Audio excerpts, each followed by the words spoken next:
Hi, I'm Tessa, a veteran educator working in the field of special education. And I'm Kim, mom of 2 autistic boys and a late diagnosed autistic person myself. And welcome to Totally Over the Spectrum, where we dive into embracing autism through understanding and support. Hello and welcome to episode 31. We're talking about autistic alternative living. As much as respite was not a thing for you in our previous episode, community living gives me a lot of anxiety because now this is entrusting the well-being and every single day-to-day moment of that person's living in someone else's hands. So, as always, please do share your stories, your comments, and don't forget to like and subscribe. And thank you to everyone who has subscribed. Yes, we really appreciate that. And we love reading your notes and of encouragement. And I love the stories. Love hearing I do. Yeah, so yeah, me too. Thank everyone for that. Let's start with a definition. So, what does autistic alternative living mean? So that refers to different housing and support options that are tailored to autistic adults. But for many autistic adults, especially in Canada, finding a home that works isn't just hard, it's practically impossible. It is, because the criteria that you need to meet for certain programs is very, it is difficult to meet. And it takes a lot of effort on part of the caregivers, on part of the person themselves. And it takes time to develop the skills that are required to meet a lot of these programs. Most autistic adults live at home well into adulthood. Only 25% are employed, and about 6% actually have competitive jobs. So that means housing affordability becomes a major barrier, right? For those who rely on programs like the Ontario Disability Support Program or Ontario Works, that money doesn't stretch very far. And when you add stigma and discrimination on top of that, it's near impossible. It is near impossible. It is. That's why it's such a disheartening subject for me. I'm like, oh boy, this is like... Oh, I can see you getting elevated right now. I'm like, this is not a subject that I like. Like, oh my goodness, this is, as a person who provides, the support for, the kids that I work with, this gives me the most anxiety because I go away from it and they go, have I laid the foundation strong enough? Have I done a good job in order to give them the skills that they need to be able to meet the platforms and that is required for them to live successful lives, or to give them a fighting chance to get into some of these community living programs? To me, I'm like, okay, this is where I put a lot of effort and time and diligence in making sure these foundational skills are there, so that they can be built upon to give you, the parents and caregivers, the best possible advantage to getting your child into the appropriate programs. And I know a lot of parents and caregivers don't want to think about later, right? They're struggling to get through today in a lot of cases. And they're just not, they don't want to think about it, or they don't even have the capacity to think down the road long term. So this was really important topic to discuss. And because it comes up faster than you think, right? For me, Peter's my youngest, and he's going to be 18 this year. Yeah. Right? It happens so quickly. The best line I've ever heard, and I don't know who said this originally, was when you are raising children, the days are long and the years are short. Mm-hmm. And that is completely true. That you get through the day and you think, wow, that was a long day. And before you know it, they're 18. It's the way it works. So let's talk about what kinds of housing that we actually have in Canada for autistic people with support needs. Okay. So the first thing I have is group homes, and I know you're gonna freak out with every single one of these. You're gonna be like, okay. Okay. So these provide a structured environment where several autistic individuals live together, typically with 24-hour support and assistance with daily activities, social skills, and other needs. Now, so they could be, these group homes could be supported by the province or the municipality that you live in, or they could be privately funded by the families themselves. So let's break those up into two different, aspects so that people understand what they are all about. How about it? Okay, go for it. You have the first one. So those are just group homes. So you're right. You can. It can be through a government organization, or sometimes parents will get together, and they will all chip in to rent or buy a house if they have children who adults who would all get along together, right? All have similar needs, and because the government ones are all full and there isn't any, right? So if they want their adult child to be independent to the best of their abilities, or it's getting up to that stage of life where they can't look after them anymore, they will get together and chip in and get this house or whatever. Accommodations in which they will then hire a respite worker or a social worker, and have them, sometimes just to come in on, during the day or in the evenings in order to make sure that, their laundries are done, the facilities are kept clean, their bills are paid, etc., etc. It depends on the needs of the individuals, which are going to be different for every single individual. So the other one, the next one I have is shared living. So in this arrangement, an autistic adult shares a home with a family, right? So, and receives support and care from the family, while also having a more home-like environment. Yeah. I know. Yep. So I'm just going to go through these. Okay. There are also supervised apartments. So these offer a more independent living experience for the individual with regular check-ins from support staff, and that provides assistance and guidance while the residents are responsible for their daily routines, right? So this depends on your ability level. Yes. So most of what we're talking about are for level ones, right? So, and unfortunately, the way the system is set up is that if you're so high functioning, you don't qualify for certain programs.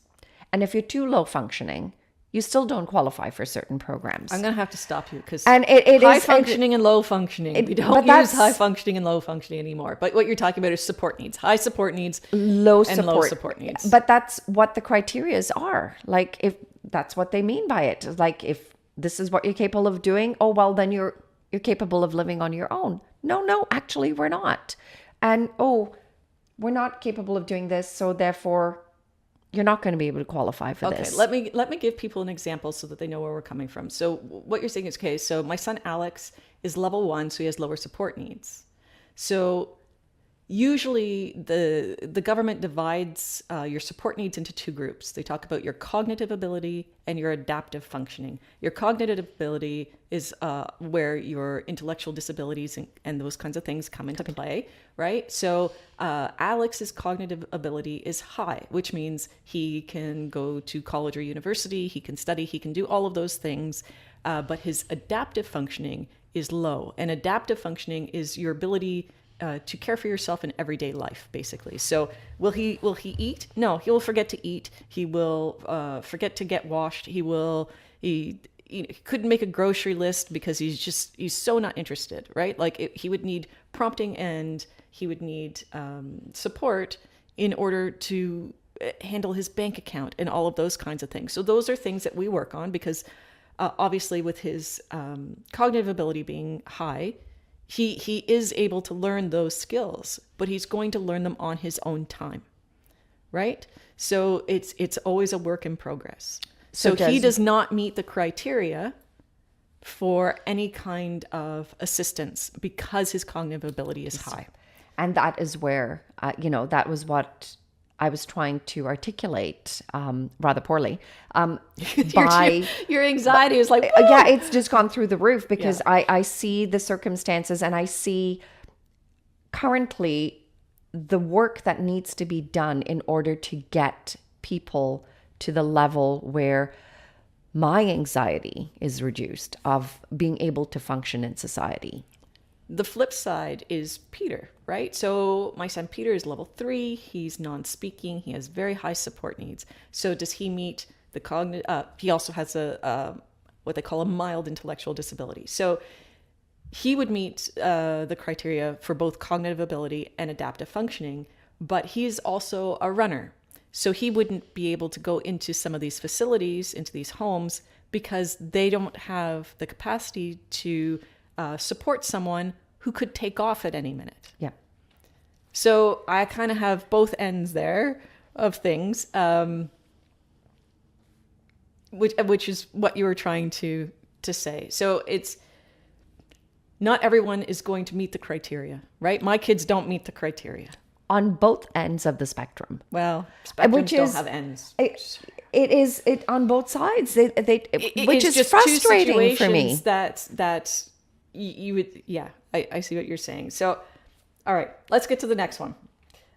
Independent living with support. So this option allows autistic adults to live independently in their own homes or apartments, and they receive support services as needed, such as assistance with daily living tasks, employment, or social activities. So this might be more ideal for someone like Alex, who basically can go to a job and do the job, but might need help with, have you done your laundry? Have you done your grocery shopping? Are your bills paid? All of those kinds of things that we talked about. So some assistance with daily living, right?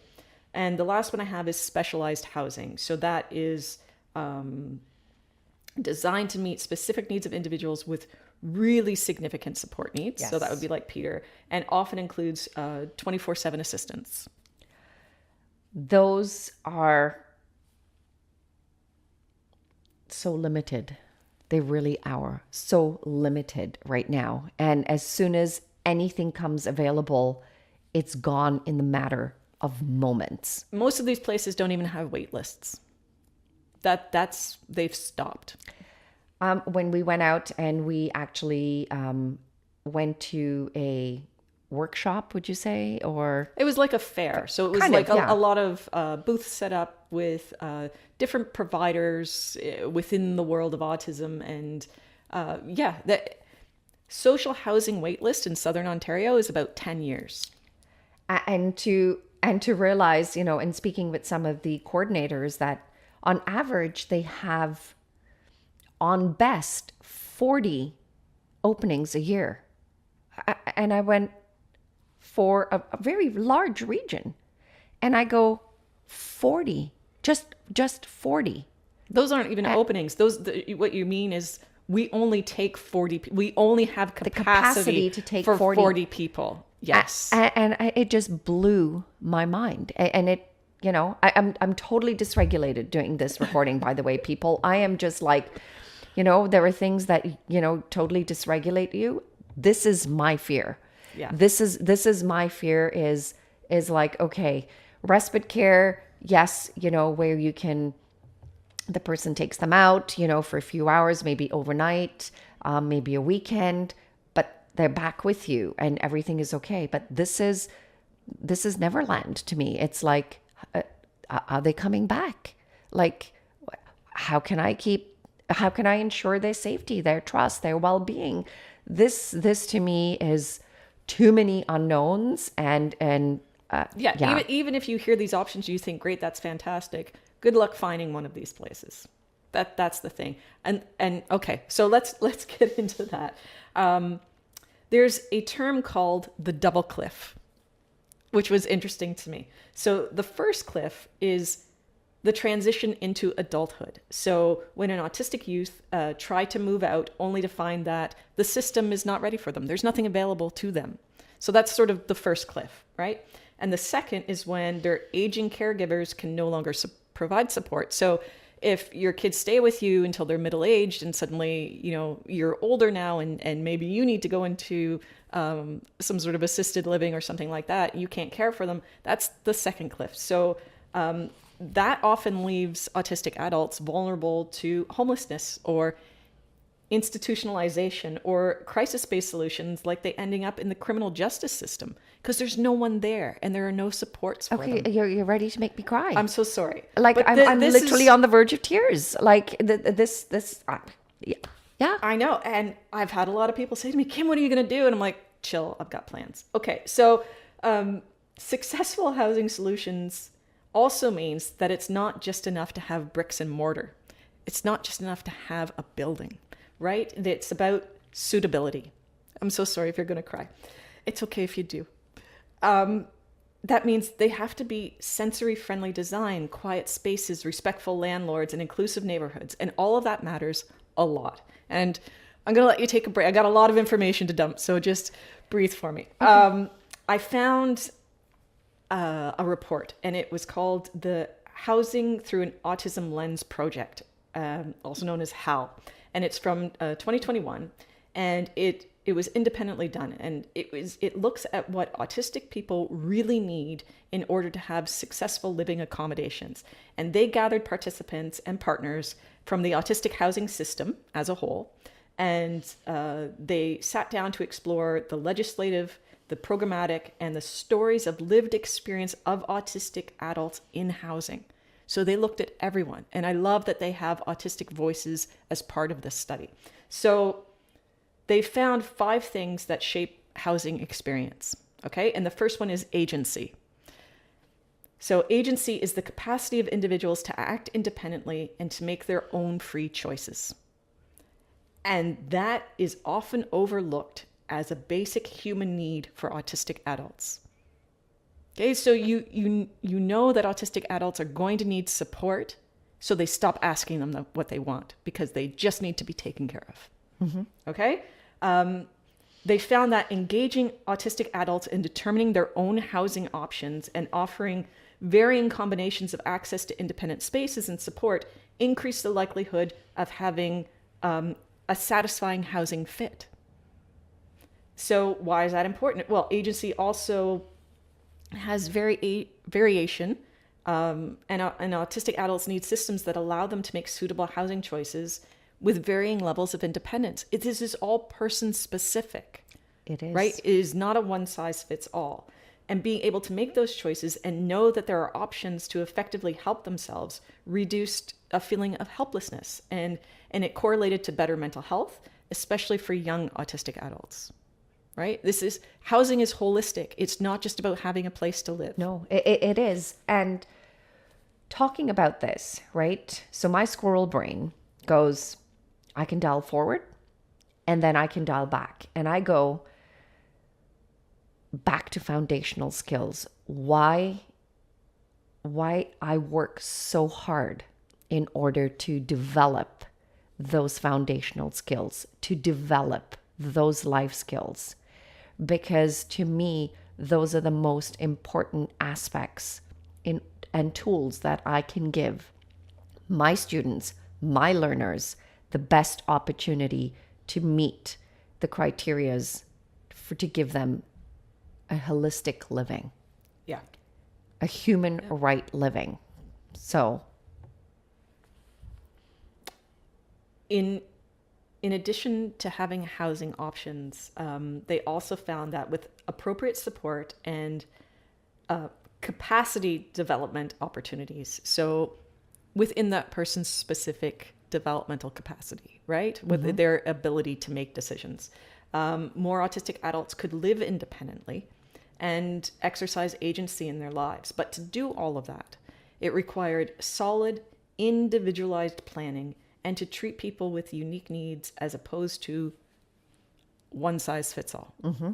Okay? So agency was the first one and really, really important. The second one was coexisting health conditions. So we know that autistic people generally have other health conditions, comorbidities, right? Like most of us have anxiety, right? If you're a high-functioning masking adult, look, you got me saying high-functioning now, and that is incorrect. It is not high-functioning. It is low support needs. Okay. I tend to mimic people, right? I parrot people. It's sometimes frustrating. Okay. So we know that this is common for autistic adults. So there were 0 stories about positive housing experiences for autistic adults who had coexisting health factors. Nobody had anything positive to say about the current housing, okay?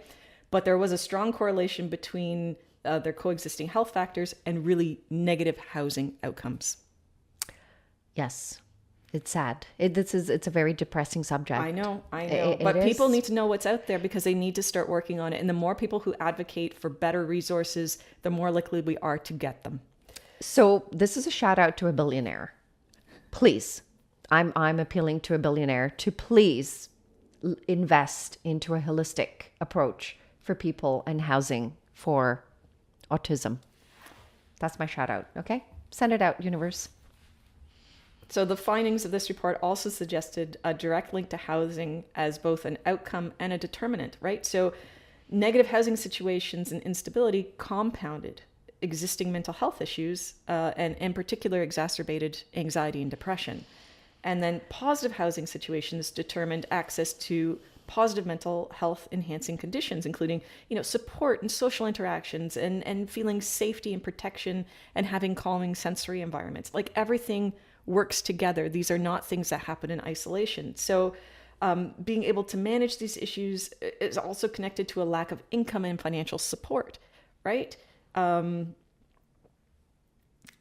findings also indicated that we need autism-informed mental health support to deal with specific mental health challenges because it presents differently in autistic people than it does in neurotypical people. Yeah, that's why we refer to it as a neurodivergent, right? So neurotypical person, yes, you can have the understanding of it, but you're never going to be able to connect with that completely.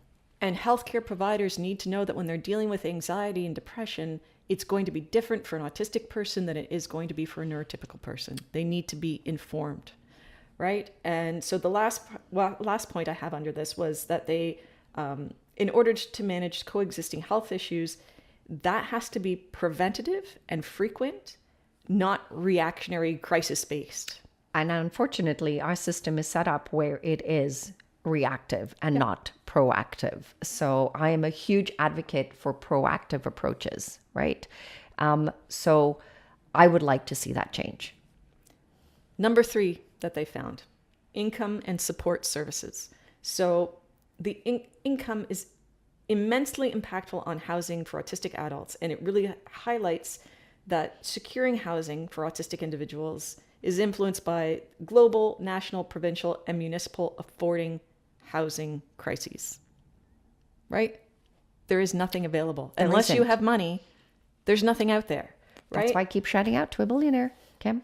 And the stories from autistic people consistently stated that lack of affordable housing created unstable and unsuitable housing circumstances and decreased the housing options that were available to them. Which then causes that domino effect to build everything else, increasing anxiety and depression. And, people fail to recognize that when that occurs, it also circles back into having to treat anxiety and depression and the toll it takes on our healthcare system. So now we're back to that reactive approach, right? Instead of a proactive approach. Right. But a proactive approach requires money. It does. Right? Initially, it's going to provide money, but in the long run, it's going to decrease because now you're in a proactive state and you're going to slowly over time decrease that. Right. But if the autistic person does not have healthcare benefits, they're not going to get the healthcare need that they require unless they have money to pay for it. Mm-hmm. Right. So the cost of support for an autistic adult to live independently is really high, and it's not everybody can do it. So unstable income led to increased housing instability for autistic adults and exacerbated during times of transition and changing life circumstances, right? When we're at our most vulnerable and most easily dysregulated. The stories also included the positive impact of autistic adults securing and maintaining employment. So That not only provided financial stability, but increased their autonomy, efficacy, and the opportunity for social interaction. So without stable income and reliable services, the housing options shrink, and the burden often falls to families to fill in the gaps. And going back to our opening statements in this conversation, what happens when we reach the point where we're unable to provide that care for our now adult, children who require those needs? We are going to talk about that specifically in another episode as well. I've got 2 more on my list, so I'm going to go through it. Number 4 was safety. Okay, that was on my first. That was the top aspect of my... Right. So for autistic people to have a positive housing experience, safety was the top non-negotiable. And safety is being protected from physical and physiological danger, risk, or injury. Okay. Yes. And the stories illustrated that the intersection and interdependence between physical, emotional, and social relational safety in securing housing for autistic adults, right? Like all of these things work together. They're so interwoven that there is no way that you could possibly separate them. Safety is connected to income. It's connected to access for appropriate support. And the Ontario Disability Support Program, or Ontario Works, is not enough to live off of. No, and it is not. When there is funding for housing, the afforded houses are often insufficient and they're unsafe. Mm-hmm. Right? So people are dependent on personal supports and systems to live independent lives. So it's not really independent, is it? No, it is not. And the burden of the criteria that they're placing in order to achieve these makes it nearly impossible. Yeah. It makes it impossible for, unless you come from a well-off family. Yeah. Your options are few.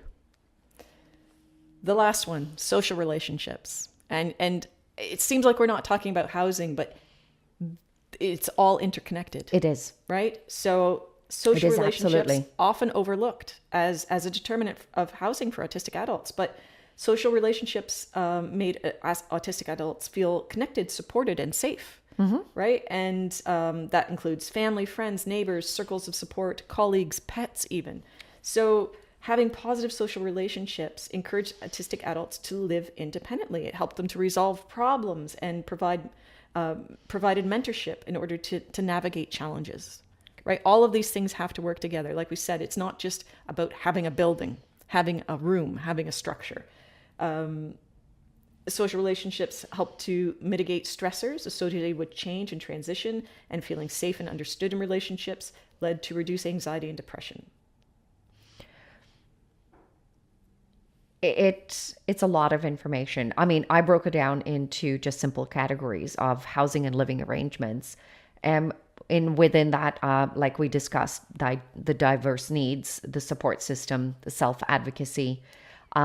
Then we discussed the social and interaction aspect, where, the social interaction is necessary, the social groups, the communication factors, those are all impacted. And then, of course, lastly, I broke it down into support and resources, therapy, early intervention, and community support. Without all of this, it is not possible. It is not possible for a person to live independently.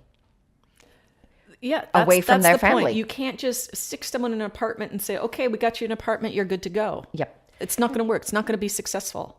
And the fourth criteria I had is life skills and independence, right? So functional readiness, right, is self-management and learning and attention. Those 3 criteria have to be met. They have to be met in order to give them any remote possible fighting chance, right? And life skills starts when they're 2 years of age. And the importance of saying, teach it them when they're 2 and not 6 for 2 really comes back when we've discussed that in previous episodes. And I think people are going to shake their heads and go, well, I can't teach my 2-year-old to do banking. That's not... That's You have to remember that what we're talking about is life skills for a specific individual, meeting them at their appropriate learning ability. Yes. And this is scaffolding their learning, right? The basis of their level at the time of cognitive ability, and then teach it to that next level of skill. They are going to require scaffolding for the remainder of their lives.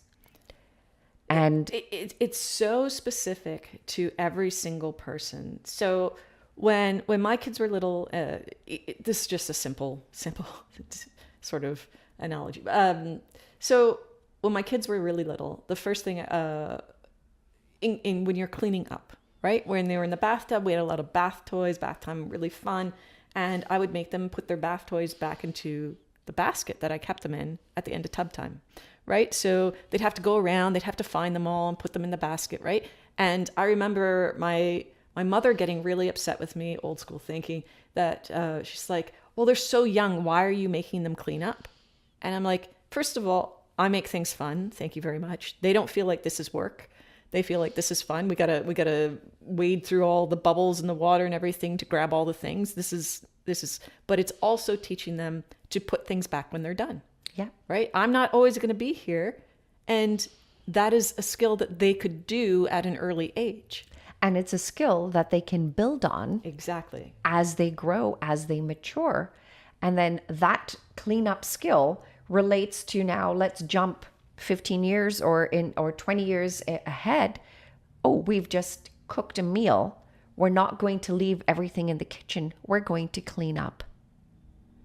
So, Unfortunately, cleaning is a lifelong skill that you need to have, right? Unless you can pay to have someone clean up after you. yeah. And the other one, like giving people a simple, explanation, is teaching your child to wait. People are so quick to give them that instant gratification and don't teach them how to wait and just give in to that dysregulation. You have to wait no matter where you go. You're going to have to stand in line to wait for a bus. You're going to have to stand in line and wait to order. It is a necessary skill. So please, people, I know. life learning Starting starts now. So where does that leave us in terms of housing? Extremely depressed. Yes. Well, okay. That is true. We need housing policies that are individualized, right? This is not a one size fits all. This has to be geared to the person. And that means we need more education. We need earlier support for life skills. And we need systems that empower autistic adults to choose their own paths. We need to be destigmatizing autism. The same way that we destigmatize mental health, this needs to be the next movement. Yeah. In a dream world, we could also have we could also fund peer support communities. That would be great. And really important is to make sure that autistic people are part of the decision-making process. Yeah, it doesn't take much, right? That conversation. What do you think about this? Oh, that's not within our means yet, but we can work towards achieving it. How empowering is that? Incredibly, yeah. right? Don't just assume that someone doesn't understand, right? You need to get to know that person and see what their level of understanding is. Mm-hmm. I agree with you. Housing needs to be, this is my last little punch, is that we need to start treating housing as a human right and not simply as an investment. Mm-hmm. Yeah, it is, because it is a human right. Yeah. Yeah. But people look at housing like it's an investment. You build houses, you sell houses. It's an investment. It's not treated as a human right. And right now there is a housing crisis. Nobody can afford housing. No. Our kids certainly. But what it really does is that is exacerbated for anyone who is marginalized. Okay. Thank you for depressing me even further. You're welcome. But all of this the conversation about looking at, as we age and as we, look at placing them into individualized homes and housing, we've got to take a lot of other steps and put those into place as the caregivers in order for them to meet these milestones. And part of those, I think we need to discuss guardianship. And then we're also going to have to discuss wills and estate planning. So, because I think there's a lot of misinformation on what happens when a person with autism turns 18, especially your level 3s. Yeah, that's going to be a big rant. So everybody can gear up for that one. Because that was a shock to both of us. Yeah. But I will save the rant for the next episode. So our next episode is going to be about guardianship, and buckle up, folks. Kimberly's coming at you head on. Yeah, it's I'm angry about it. So as sad as you are in this episode, I'm angry about the next one. Just so you know. All right. Okay. Until then, have a great day. We'll see you then. Thanks for tuning in. If you know someone who might find this episode helpful, feel free to share. Also, check out our website and socials linked in the description.